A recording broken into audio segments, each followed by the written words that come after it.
Und jetzt sind wir endlich in Zürich, um uns auf andere Gedanken zu bringen. Pontus de Thiard. Also, en français, c'est mon cousin Max Angama qui travaille pour la librairie. Est-ce qu'on dit Droz? Pour les Allemands, ce serait Drotz, aussi pour les Suisses allemands, mais peut-être on dit la librairie Drault, librairie genevoise. Et il m'apprend qu'on trouve encore de nouveaux poèmes de Pontus de Thiard. Et moi, n'étant pas un spécialiste, je me suis rappelé qu'il y avait de Paul Valéry un très joli court texte consacré à ce poète de la Pléiade. Je vous le lis. Ce n'est pas une très grande figure que celle de Pontus de Thiard.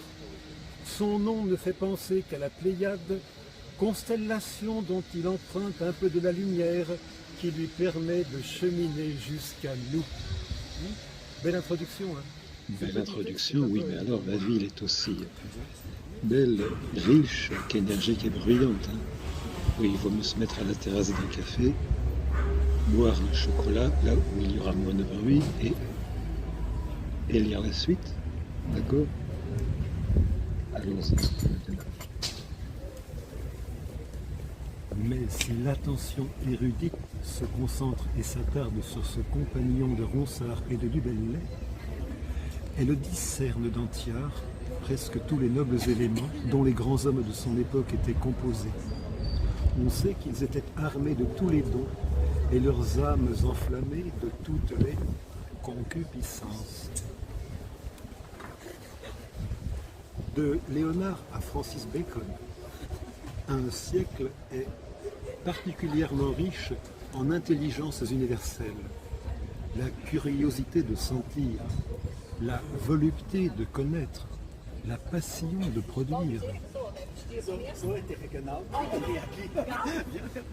La passion de produire atteignent dans ces temps fabuleux une puissance sans exemple. Les arts, les sciences, l'hébreu, le grec, la mathématique, la politique, spéculative ou appliquée, la guerre, la théologie, rien qui ne semble désirable. Et comme délicieuse et facile, à ces monstres multiformes, altérés de savoir et de pouvoir, qui dévorent tout le passé et enfantent tout un avenir. Notre Pontus est bien de leur espèce, quoique de moindre taille. Ce poète fut astronome, cet astronome évêque, cet évêque agent du roi et sa plume dans la polémique. La lyre, la mitre, l'astrolabe pourraient figurer sur son tombeau, mais le quatrième angle de la pierre serait orné d'un autre emblème qui convient, semble-t-il, à Thiard aussi légitimement que les autres. Ce serait une de ces bouteilles d'Yves et pensues dont il faisait un large et leste usage, à condition qu'elles fussent de vin de Bourgogne, qui était le vin de son pays comme il l'était de ses préférences. Quant à l'amour, Thiard, comme tout le monde, n'a pas manqué de lui accorder ce qui revient de droit à ce maître inévitable. Une certaine passité l'a beaucoup occupé, mais l'amour en échange lui fit don d'un assez grand nombre de vers charmants. Il lui souffla ce livre des erreurs amoureuses où l'on trouve des grâces comme celle-ci.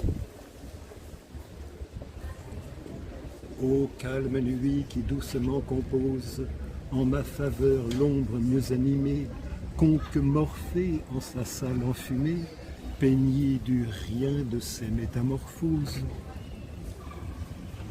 Je me garderai d'admettre, parlant de Pontus de Thiard, qu'une tradition lui accorde d'avoir été le premier qui eût fait des sonnets en notre langue.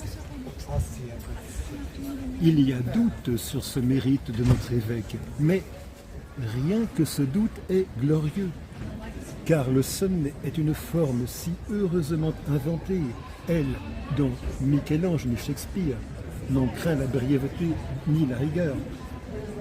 et qui condamne le poète à la perfection, que le seul soupçon d'en être l'introducteur chez les Français est infiniment honorable.